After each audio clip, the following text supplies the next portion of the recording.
I didn't know what ruffling feathers meant the other day, and then I looked it up, and it turns out it is exactly what it means. You know, just when a bird gets pissed off, its feathers get ruffled like hackles on a dog. Anyways, it's probably going to make some people upset because most contemporary historians don't really like when you throw women into badass scenarios and they come out wearing the plot armor. Today I'm going to be talking about a woman who is basically the CIA, the State Department, and your scariest auntie all rolled into one Mohawk political powerhouse.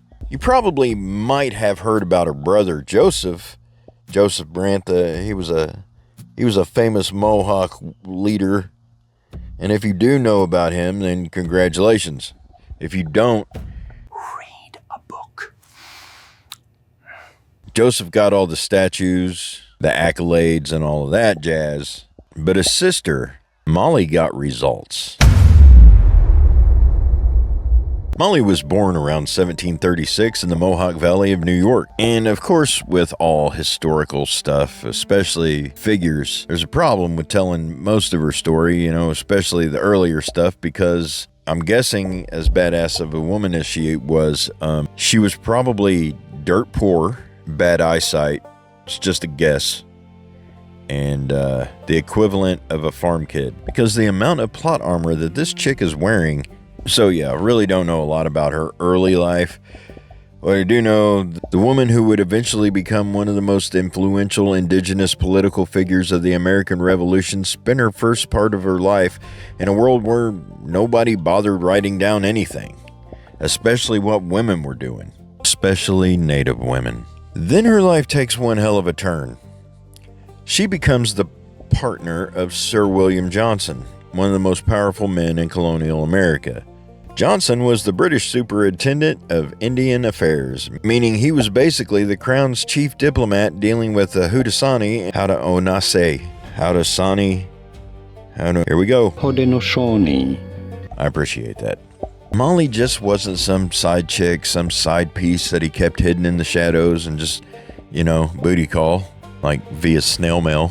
My dear madam, I find my loins ache with longing, and I confess that no... Drop it in the mail 2 months later, when you finally do get the letter, because she's like 40 miles away, and that's like a 2-day ride. Molly wasn't kept in the dark. She wasn't in the shadows. She was his legitimate Mohawk partner. He was kind of bagged an intern and leveled her up. She was also the mother of his 8 kids. And her political standing mattered in ways that colonial society really didn't know what to do with. Colonial paperwork would call her a housekeeper. Ain't that some shit, man? God knows how long they've been together at this point. She's squirted out 8 children and all of that stuff. What should we call her? Let's see. Been with him since he got here. They've had 8 children together. Molly understood both worlds. The British colonial world and the Mohawk political world, and Johnson's ability to maintain relationships with the Haudenosaunee. It was tied in for part to those connections. So while white colonial society is busy deciding whether this woman technically counted as a wife or not, Molly was sitting at the intersection of British power and Haudenosaunee. She was basically the 18th century version of the chick who somehow knows the mayor, the governor, the cops, and all the guys who own the bars. Like when she sent out the proverbial phone call, everybody answered. Needs some help with something. As soon as possible. Thank you. Mail. Many months. I mean, honestly, that makes it a lot more impressive. When William Johnson died in 1774, right before the revolution exploded, you would think Molly would just, fade off into the background. Maybe go settle things with the Mohawk and just live out her days. Grieving housekeeper. Raising those 8 kids. And everybody thought the grief was really going to beat this woman's ass. It's a bold strategy, Cotton. Let's see if it pays off for It didn't. Molly did move back toward her Mohawk community at Konwatsi'tsiaienni. Tell us where we are. You are in Konwatsi'tsiaienni, New York, the village of Konwatsi'tsiaienni. And she became deeply involved in supporting the British cause. Slow down. She provided food and supplies, she sheltered loyalists and refugees, and she maintained communication with British authorities.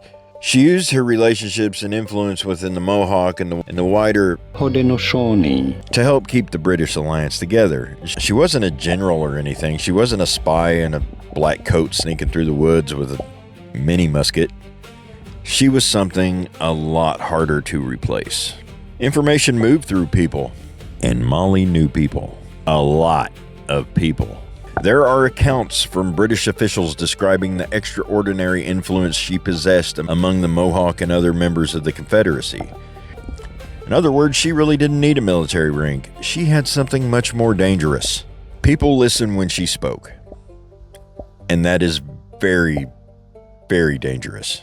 By 1776, the Haudenosaunee. Confederacy was being pulled apart by the Revolution. They did not all pick the same side. The Oneida. First comment I ever got on YouTube was Oneida. So, of course, some dipshit calls me out because that's what dipshits do with a keyboard in front of them. And that's fine. Whatever. Hey, I picked this space. The Oneida and the Tuscarora largely supported the Americans. The Mohawks, Senecas, Cayugas leaned more towards the British, although loyalties weren't perfectly uniform.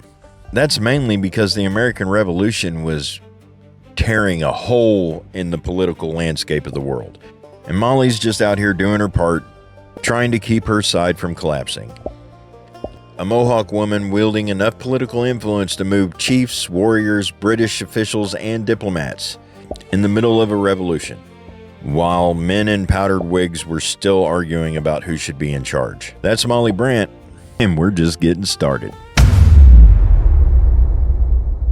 August 1777, and buckle up, Buttercup, because this part gets a little ridiculous. British forces and their indigenous allies are besieging Fort Stanwix. American General Nicholas Herkimer starts moving roughly 800 militia toward the fort. Molly hears about it, sends out word to the Mohawk and British forces. Hey, you guys need to move. Send. A few months later, there's an account that says that Molly actually confronted Herkimer's Oneida wife and pressured her for information about where her husband was going. Like, cornered her. Listen here, we got some stuff to talk about. I need some information. Good for her, you know? She's doing that thing. And it may actually preserve what actually happened, but the exact details are absolutely impossible to prove. But we do know a pretty important part, and that is that Molly got information about Herkimer's movement to the British and Mohawk forces, and they prepared an ambush. Apparently, 18th century operational security consisted of telling your wife the battle plan and hoping nobody's terrifying ass neighbor was like, you know what? I'm going to go ask her for some salt, and then I'm going to whoop her ass. Regardless, the result was the Battle of Ornaski, one of the bloodiest fights of the entire northern campaign. The American militia marched through a ravine directly into one of their worst what-the-fuck moments. Molly didn't command that. Molly didn't fire any shots. She didn't ride into battle waving a sword on a horse all majestic and shit. She did something, arguably a lot more important. She provided information, and in a war, information is the best ammunition that you could possibly give to somebody. She helped put an army exactly where someone else was waiting to kill it. I don't give a shit what side she was fighting for. The stories, like some of the horror stories that come out of this shit, what they did to spies and whatever, but she did it. No uniform, no rifle, no command post, just information, runners, and relationships. And pretty much the political equivalent of knowing everybody's business. So things get a little bit worse for Molly, you know, because America, we start winning the war. The revolution turns against the British. The Mohawk homeland is devastated. I mean, it's cool that we won, but I don't know. I'm just shitty about the aftermath. There could have been a lot of other ways, and it's just bad policy and bad human morals. That's all there is to it. Tale as old as time, man. Her home is raided, destroyed. She's forced to flee with her children. Eventually, she ends up at British-held Niagara, where she continues supporting the British and the indigenous refugees who have been displaced by the war. You can burn the house down, but you can't burn the information network. And Molly's network f***ing survived. The war finally ends, and British had lost the American colonies. Molly hadn't just lost a war, she pretty much lost everything. She lost her home, she'd lost property, her community had been, yet the British government didn't just simply pat her on her head and say, "Thanks, Molly, here you go, good luck." No, actually the Crown did some cool ass shit and gave her a house and land, paid her compensation for property that she lost during the war, and an annual military pension of around £100. And the sources are sketchy on that, but still, she did get a government pension. In the 18th century, that wasn't a fucking participation trophy. British government actually putting its money where its diplomacy was. Molly eventually settles into what is now Kingston, Ontario, where she remains a respected, loyalist, and indigenous political figure until her death in 1796. Joseph gets the books. Joseph gets the Wikipedia deep dive. And granted, what Joseph did, yes. But Molly didn't get shit, man. And that's a bummer. Generations, she got treated like a footnote to her famous brother.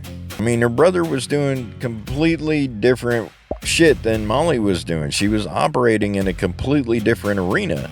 She wasn't commanding armies. Shit, she didn't need to be. She was commanding relationships and information and diplomacy, political influence, the ability to make people listen. Apparently in 1777, that was enough to help send an American relief force marching into a bloodbath. So the next time somebody says that women really didn't have any political power in 18th century colonial America, political power, just tell them about Molly Brant. Because while half the men in powdered wigs were busy arguing about who was in charge, Molly was busy trying to figure out what everybody else was about to do. That's the thing about history. Most of the time, the guy holding the gun isn't the most dangerous person in the room. Sometimes it's a woman sitting at a table who already knows where everybody's going. I'm Jeremy. This one's not in the book, so go tell somebody. Check out the other videos, like, subscribe, hit the bell. If you're into this type of stuff, share this type of stuff. I'm still learning the process. I don't know what the hell I'm doing. We're just winging it. But we're winging it together. And that's the important thing. Thanks for watching this episode of Not in the Book. If you stayed this long, I'm on Spotify too. So if it's the face that's turning you away, go ahead and just check out Spotify. If it's the voice, I can't. I don't know what to tell you. I can't help you. Also got American Folklore on Spotify. Check that out. Scary cryptid ghost stories, unsolved murder mysteries, all that jazz.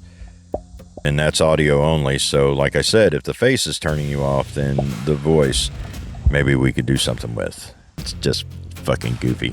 Anyways, thank you guys. Thank you. It's awesome. I appreciate the likes, the comments, and all of that stuff. And like I said, I'm still learning, so it's still new to me. But tell your friends. Want to grow. Yeah. All right, that's it. I'm out of here. Deuces. Oh yeah, shit. Almost forgot. Go check out the store if you're into that kind of stuff. I got all kinds of stuff. There's t-shirts. We got some spooky stuff we're designing. We're getting ready to drop. The Patriotter. We've got Jimothy. Patriotism. We've got all kinds of fun stuff. So just check it out. Yeah. I think I plugged about everything. Can you hear what the river knows? 800 men where the current froze. I never fired a single gun, but I painted that